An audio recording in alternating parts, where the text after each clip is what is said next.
warahmatullahi wabarakatuh. Terima kasih kepada Pak Arif dan Pak Kusi. Tadi kalau misalkan dosen dan juga alumni berjumlah 1.000, maka kita sebagai mahasiswa siap untuk 10.000 yang akan mendatangkan.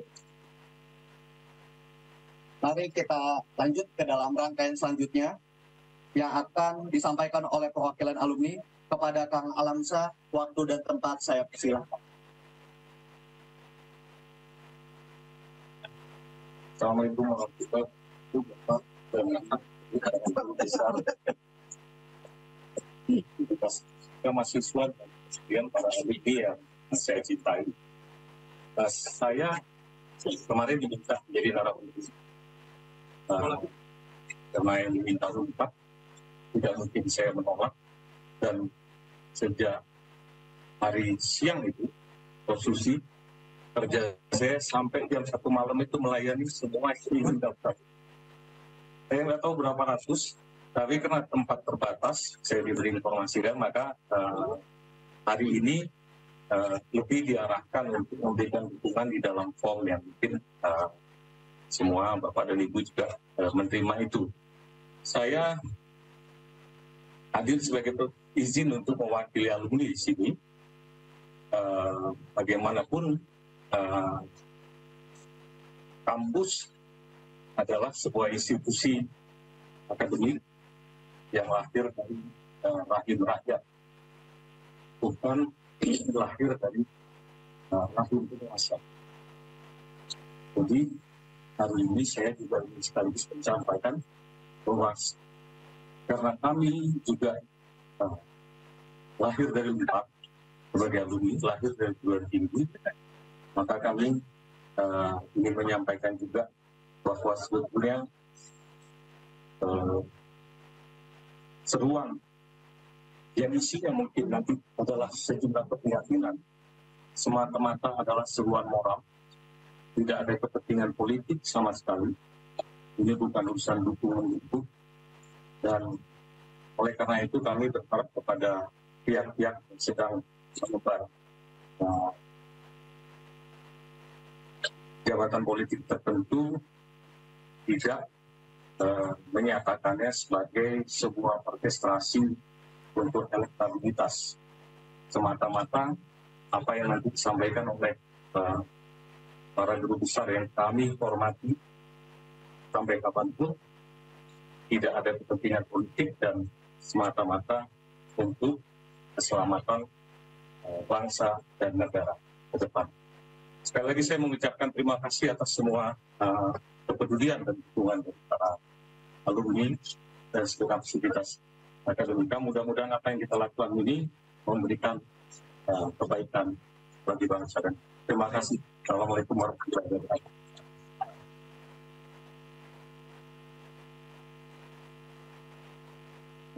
Terima kasih kepada Kang Alamsyah yang telah memberi sambutannya. Selanjutnya mari kita sampai pada sambutan terakhir yang akan disampaikan oleh perwakilan dari mahasiswa. Bang Haikal, waktu dan tempat saya persilahkan.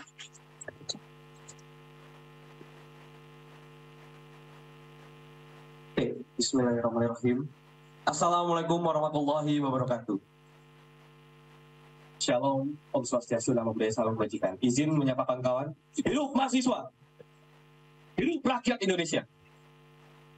Di kampus Unpad tercinta Universitas Padjadjaran di Pati Ukur, di seberang monumen perjuangan yang menjadi simbol perlawanan dan perjuangan masyarakat Kota Bandung. Universitas Padjadjaran didirikan atas semangat dan tangisan masyarakat Sunda yang menginginkan kampus inklusivitas. Dan hari ini, di panggung ini, pertama kalinya saya merasakan gemetar yang sangat kuat.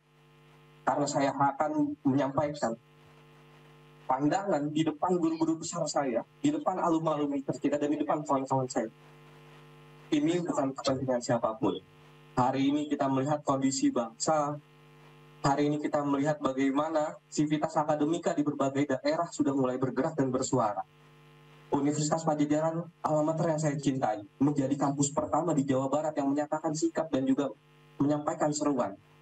Ini sebuah tanda bahaya. Ini sebuah tanda di mana kita harus memperhatikan kembali kondisi bangsa ini, kondisi masa depan kita.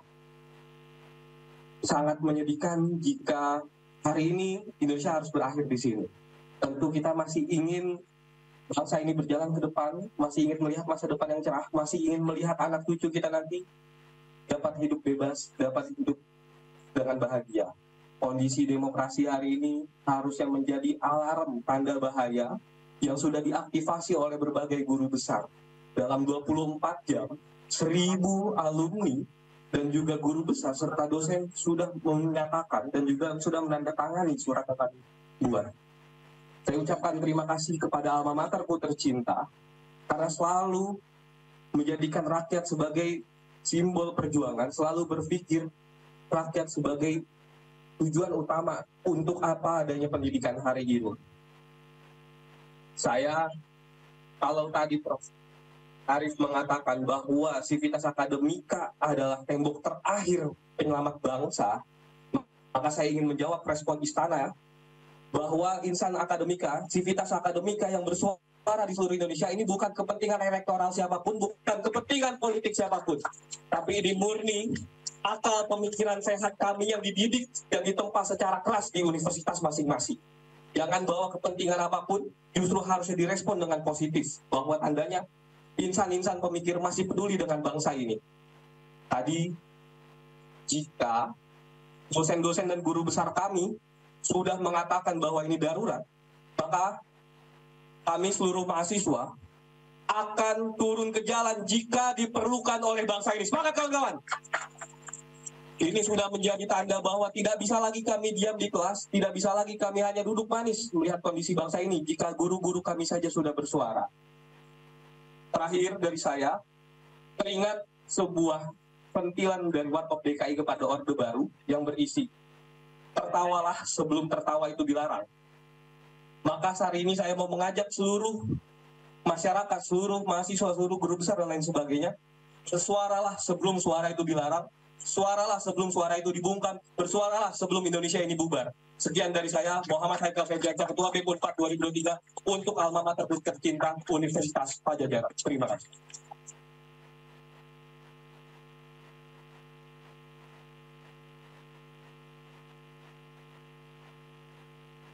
Setelah rangkaian sambutan, maka tibalah pada rangkaian acara pembacaan seruan Padjadjaran. Selamatkan negara hukum yang demokratis, beretika, dan bermartabat yang akan dibacakan oleh Ketua Senat Akademik Universitas Padjadjaran kepada Prof. Ganjar Kurnia. Waktu dan tempat saya persilahkan.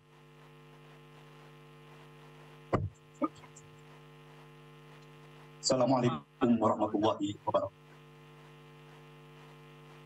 Seruan Padjadjaran. Selamatkan negara hukum yang demokratis, beretika, dan bermartabat. Ngadek sacekna, wilas saplasna, konsistensi ucapan dan perbuatan, menjunjung kejujuran dan kearifan.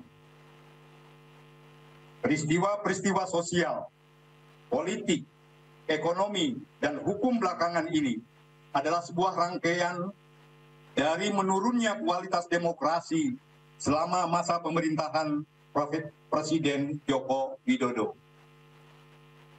Indeks persepsi korupsi yang semakin memburuk, pelemahan Komisi Pemberantasan Korupsi (KPK) melalui penempatan pimpinan-pimpinannya yang tidak amanah, penyusunan Omnibus Law, pengaman investasi yang prosesnya jauh dari partisipasi publik, nepotisme dan penyalahgunaan kekuasaan dalam syarat capres-cawapres dalam pemilu, institusi, serta berbagai indikasi dan potensi pelanggaran etika lainnya adalah puncak dari diabaikannya kualitas institusi dalam proses pembangunan kontemporer di Indonesia. Kualitas institusi adalah pilar dari peningkatan kesejahteraan. Pembangunan yang hanya berorientasi pada pembangunan infrastruktur fisik, tapi merusak tatanan bernegara, justru akan membuat mandeknya pertumbuhan ekonomi, memperdalam kemiskinan, dan meningkatkan ketimpangan sosial dan budaya. Praktik kuasa untuk melegitimasi kepentingan segelintir elit akan berdampak pada kegagalan pembangunan berkelanjutan untuk mewujudkan cita-cita para pendiri bangsa yang menjadi tujuan bernegara sebagaimana tercantum dalam pembukaan Undang-Undang Dasar 1945 alinea kedua, dan perjuangan pergerakan kemerdekaan Indonesia telah sampailah kepada saat yang berbahagia dengan selamat sentosa menghantarkan rakyat Indonesia ke depan pintu gerbang kemerdekaan negara Indonesia yang merdeka, bersatu, berdaulat, adil, dan makmur. Dari sini jelas bahwa kemakmuran hanya satu saja dari 4 hal yang dicita-citakan pendiri bangsa. Selain kemakmuran yang disebut terakhir, ada kemerdekaan, kebersatuan, kedaulatan, dan keadilan. Peristiwa politik belakangan ini mengganggu kelima cita-cita para pendiri bangsa tersebut. Terfokusnya kekuasaan secara elitis membuat kemakmuran belum dirasakan kebanyakan rakyat Indonesia. Sementara itu, hukum sebagai pengatur, pembatas, dan rel yang seharusnya menjadi bintang pemandu justru digunakan untuk menjustifikasi dan melegitimasi proses-proses kebijakan politik, ekonomi, sosial, dan kebijakan lainnya yang bermasalah. Hal tersebut tidak lain karena adanya krisis kepemimpinan yang tidak beretika dan bermartabat. Adalah kenyataan hari ini. Hukum hanya ditempatkan sebagai slogan normatif tanpa jiwa dan moralitas.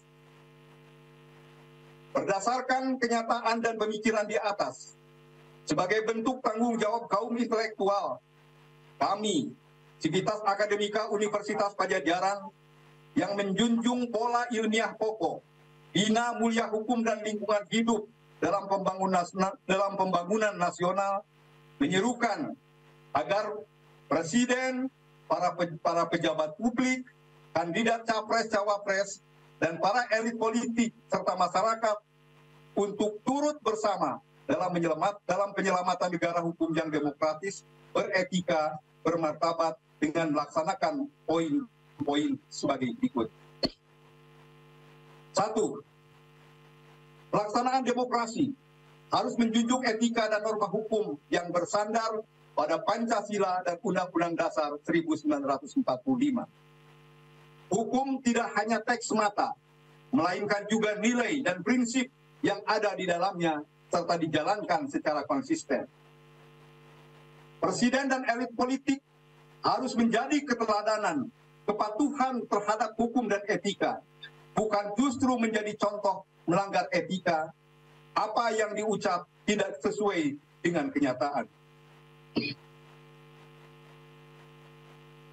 Negara dan pemerintah beserta aparaturnya harus hadir sebagai pengayom, penjaga, dan fasilitator pelaksanaan demokrasi yang berintegritas dan bermartabat dengan menjaga jarak yang sama dengan para kontestan pemilu.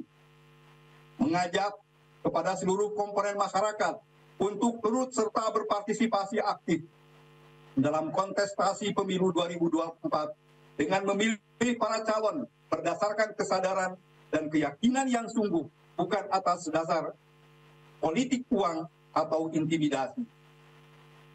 Bersama-sama dengan seluruh masyarakat, menjaga penyelenggaraan pemilu 2024 agar kondusif, aman, dan bermartabat, serta mengawal hasil penyelenggaraan pemilu 2024 sampai terbentuknya pemerintahan baru sebagai perwujudan kedaulatan rakyat. 6. Pemilu 2024 sebagai institusi demokrasi tidak boleh diolok-olok atau direduksi maknanya sekedar prosedur memilih pemimpin. Demokrasi harus dikembalikan pada jati dirinya sebagai perwujudan kedaulatan rakyat dengan menegakkan aturan main yang adil dan transparan, membuka ruang partisipasi yang substantif bagi publik untuk memperoleh informasi yang dapat diandalkan dalam memberikan suara. 7. Mendesak penegakan hukum untuk kasus-kasus pelanggaran yang terjadi selama penyelenggaraan pemilu 2024 untuk segera ditindaklanjuti demi terciptanya pemilu yang berintegritas dan pulihnya kepercayaan publik kepada pemerintah. Semoga Allah Subhanahu wa Ta'ala senantiasa meridhoi langkah-langkah kita untuk menjaga Indonesia, bangsa dan tanah air tercinta. Assalamualaikum warahmatullahi wabarakatuh.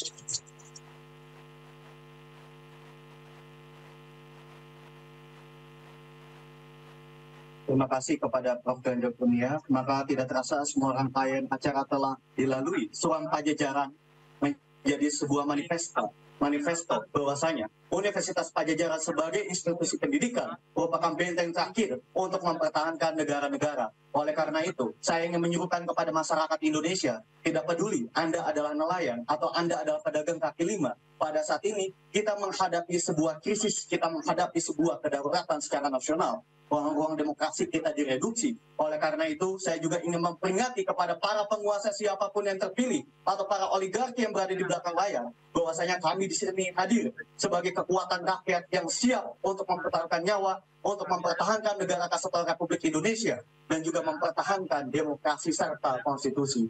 Oleh karena itu, teman-teman, mari kita sambut era baru yang akan dimulai pada titik hari ini. Salam cinta, salam juang. Atas nama cinta kita berjuang. Hidup mahasiswa, hidup rakyat Indonesia, hidup perempuan yang mampu. Terima kasih dari saya, Fauzi Zamainadeni, selaku Ketua BEM Universitas Pajajaran tahun 2024, pamit undur diri.